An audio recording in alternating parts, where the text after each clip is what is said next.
There may be no greater worry for a child than the fear of being bullied. Bullying occurs for many reasons and in many different environments. The consequences can be severe, and their impact can extend well into adulthood. Some studies indicate that as many as 1 in 4 children will be bullied at some point during their childhood. These staggering statistics also cause fear for parents. Who is bullying? Why does it occur? What is the impact? What can we do to curb this behavior and protect our kids? Hello, I'm Dr. Jay Greenspan. On this edition of Pediatric Chat, We'll talk about bullying and look for answers to these and other important questions. If you have a question about bullying, we encourage you to send it to us through the question portal on the webpage so that we can review it and post a follow-up response. Joining me today is my co-host, Dr. Paul Rosen. Hi, Paul. Hello, Jay. And we're very glad to welcome our special guest to the program, Dr. Roger Harrison, who's a psychologist, a child psychologist here at Nemours Alfred I. DuPont Hospital for Children. Welcome, Roger. Good to be here. So, Roger, what is bullying? Bullying can be defined as unwanted, aggressive behavior among children that involves a power imbalance. Bullying is behavior that is repeated or has the potential to be repeated over time and includes lots of different behaviors such as name-calling, making threats, spreading rumors, physical aggression, or excluding someone from a group or from activities. And so, in your practice, how common is bullying in patients that come to see you? In the population of kids who we see, it is very common to see children who have been bullied as well as children who are bullying. Roger, could you tell us about some of the risk factors that you see that put kids at risk for being bullied? Sure. So there isn't really a single risk factor for being bullied or even for being a bully. And we know that children in urban settings, children in suburban settings, children in small towns, children in rural areas are all at risk for being bullied and for being bullied. There are some factors, however, being overweight, being underweight, being different, being new to a school, being perceived as weak, having low self-esteem, not appearing confident, not having a lot of friends. We know that if you seem different or you are annoying or irritating to your peers, it also puts you at increased risk for being bullied. And finally, we know that kids who identify as LGBT are at greatly increased risk for being bullied. And is there an age range where this is most prevalent? We see bullying occur really across the age spectrum from elementary school through high school. And is it in school mostly, or do you see bullying on the playground or in sports or everywhere? Bullying can happen in any setting. Bullying can happen in the classroom. Bullying is much more likely to occur when there's not an adult present. And so on the playground, in the cafeteria, in the gym, in the neighborhood, when they aren't adults, you're much more likely to see bullying occur when an adult isn't watching. So a child comes in for symptoms. Are they coming in often saying they're being bullied, or do you see them for other reasons and you notice that they've been bullied? Many of the children who come in to see us don't come in specifically because they have been bullied. Kids come in for different reasons. For example, school avoidance is a common reason. We'll see a child, and then as we ask questions, we'll learn that, the reason this child is avoiding school is that they're trying to avoid the experience of being bullied. And so the child comes to you, or obviously the parent comes to you, and you detect this in your history. What's your next steps? The next steps often depend on the other factors that impact the child's functioning. If bullying is the core concern, then we're going to begin to address bullying by helping the parent understand their rights. Schools in most states are required to have a particular kind of response once bullying has been established.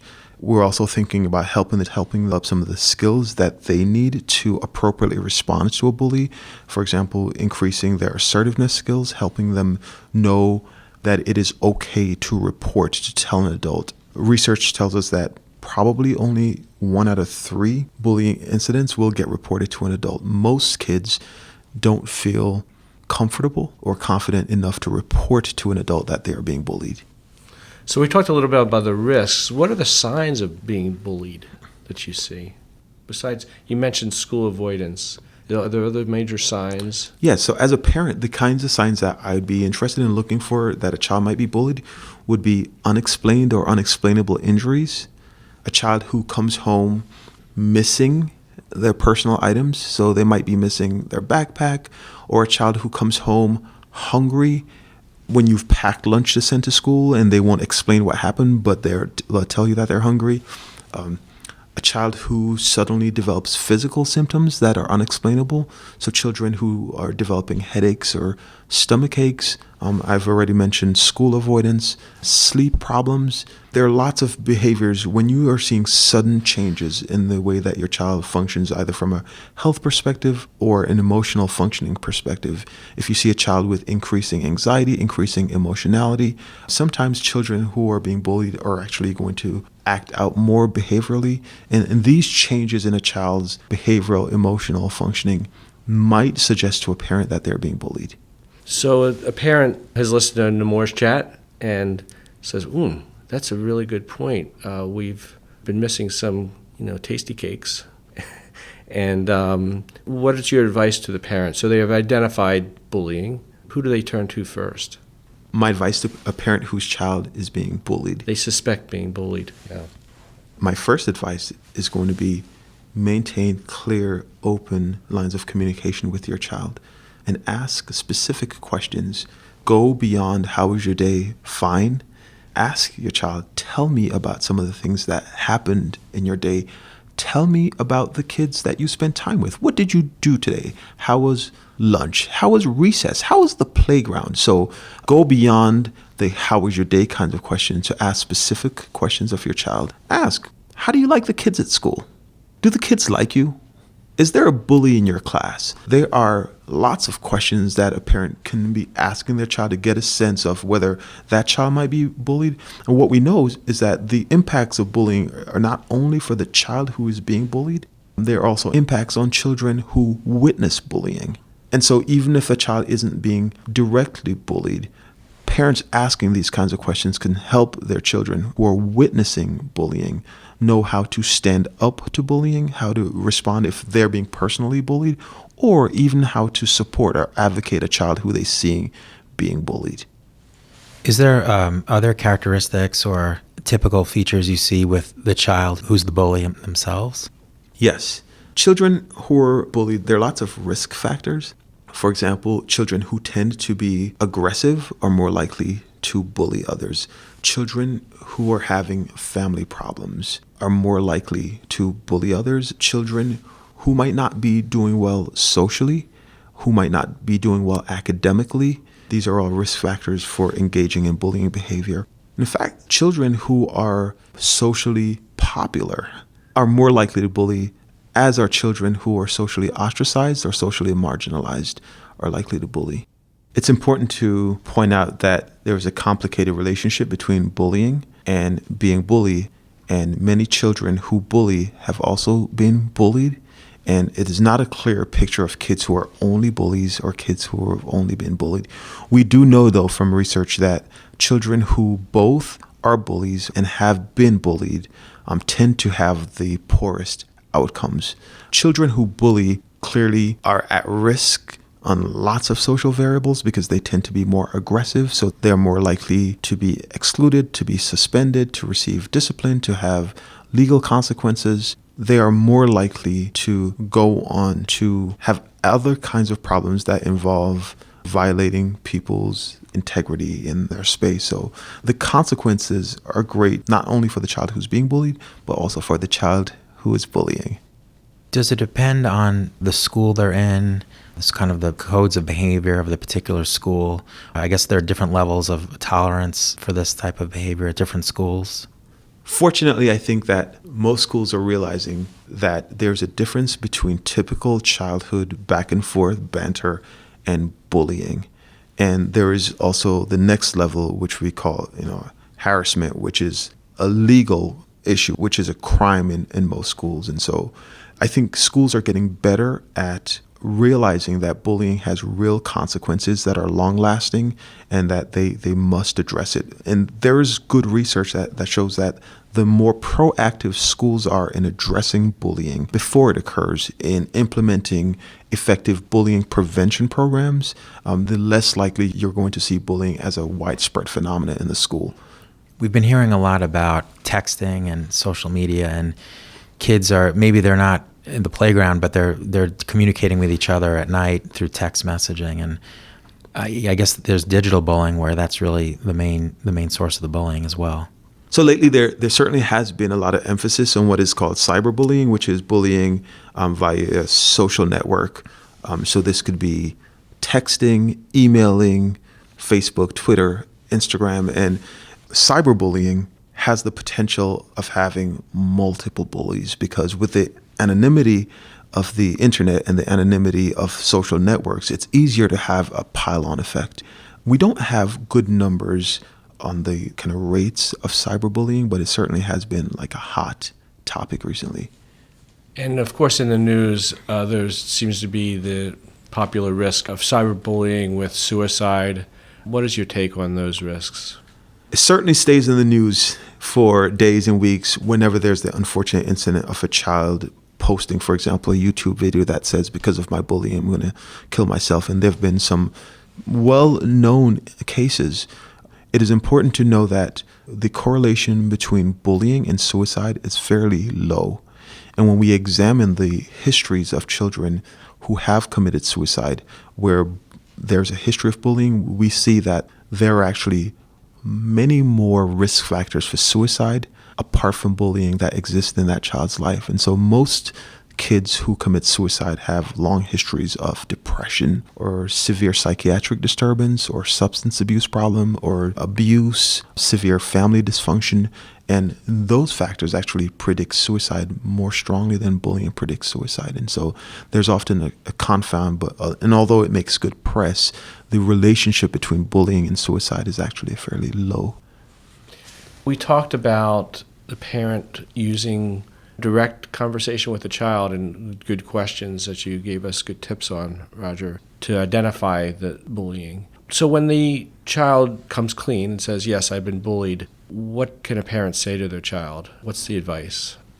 I can tell you what a parent should not say to a child first, and that would be just ignore.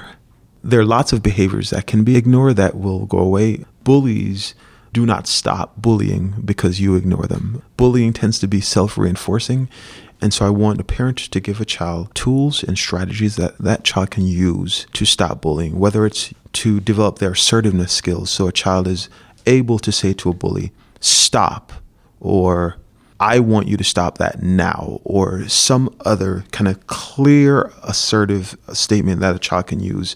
Or sometimes a parent can teach a child to use humor to deflect mild bullying. I certainly want parents to encourage children to report bullying. Most schools have a well-established protocol to deal with bullying. I like to discourage parents from telling kids to just go right back at the bully. So, the idea that, one good punch to the nose is going to take care of the bullying problem doesn't work really well. And I want to discourage that solution for most parents who I talk to.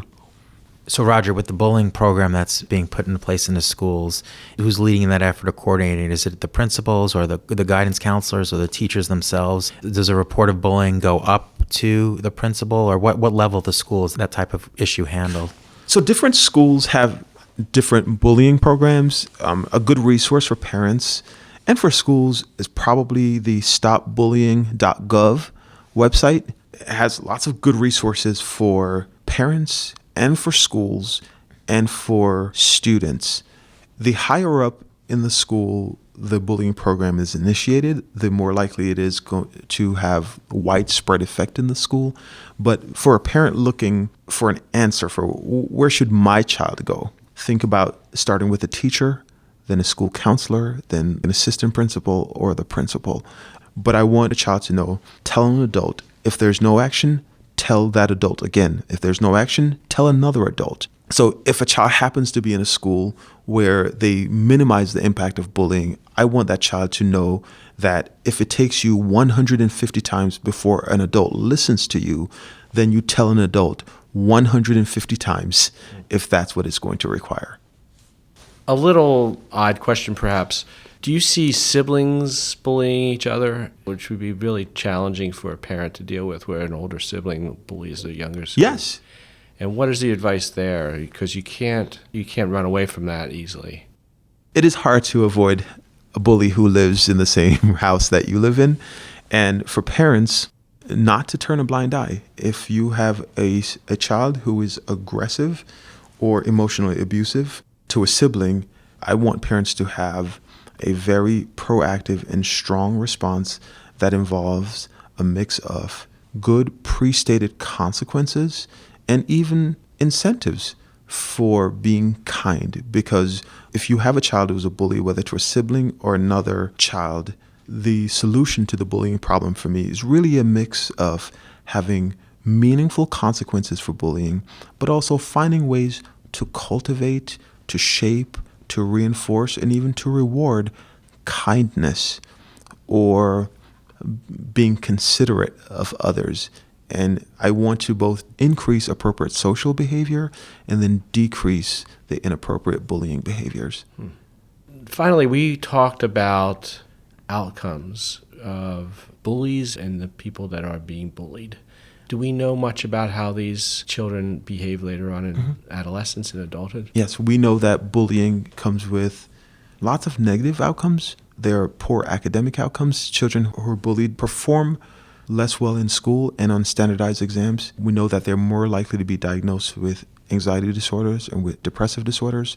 We know that they're more likely to have health problems. They're more likely to miss classes, avoid school. And this all relates to poor academic and then social and occupational functioning later on. So keep the communication open with your child, and if you see something that's a risk factor that you've described, you really have to do something about it because it could be long-term consequences. Absolutely, absolutely. And I encourage parents, not every problem can be solved between parent and child. If you're feeling stuck as a parent, reach out to someone. Reach out to the counselor at school. Reach out to a psychologist or a therapist in your community. Go online. Find good resources because not every problem can be solved just between you and your child. And it is good to know, having kids in school, that the schools have taken a big turn on this for the better. They have programs, and I think they've really stepped up. Is that a partnership with child psychologists like you and the school systems? Or how involved are you with them? You know, fortunately, there's been a lot of university-led research programs into bullying and a lot of mostly university-examined bullying intervention programs. There was a phase where there were lots of programs that were just put out there, but they were not put under scrutiny. They weren't looking for outcomes, both for individual kids and for school bodies. But now we have a good sense of programs that work and programs that don't work. For example, we know that the zero tolerance policies do not work. They don't lower bullying. They don't teach kids assertiveness skills. They don't teach kids how to appropriately respond to bullying. We know that being excessively punitive does not work, although children who are bullying need consequences. They need consequences that teach them pro-social behavior. We know that having groups for kids who bully backfire. When you want to intervene by putting all the kids who are bullying in a group to teach them not to bully, they reinforce each other and reinforce bullying behaviors in groups. And so bullying groups work for children who have been bullied, but not for children who bully. Well, thank you, Roger. That's been really informative, and it's a topic that I think it's widespread across the country, affecting a lot of kids, and we really appreciate you coming in to inform us. It's been my pleasure. Thanks, Roger. To our listeners, if you have a question about this topic, or if there's another topic you'd like us to explore in a future pediatric chat, you can send it to us by using the question portal on our webpage. And be sure to view our library for more pediatric chat programs.